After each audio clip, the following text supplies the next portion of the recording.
نمی‌تونم حرف بزنم دارم میلملک میکنم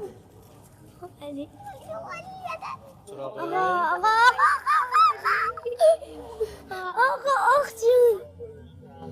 هول نکنید سلام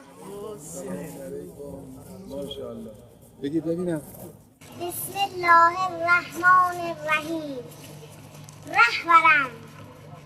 کویر گلباران شد قدیر معنا گرفت تو آمدی و دلمان پر از شادی شد خوش آمدی چشمانمان روشن شد رهبرم دستانی کوچک گشوده به سویت دلهایی پاک و آسمانی مملو از مهرت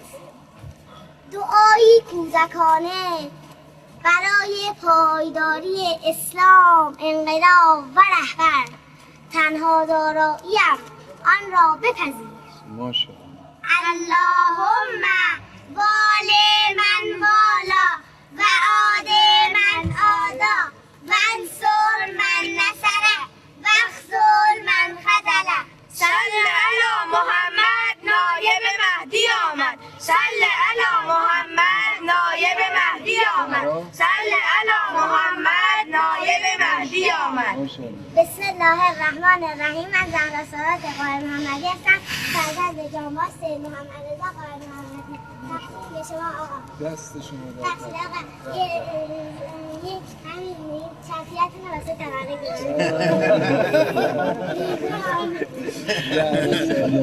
این چپیه رو بیا خانم الله اول شما وجود دارید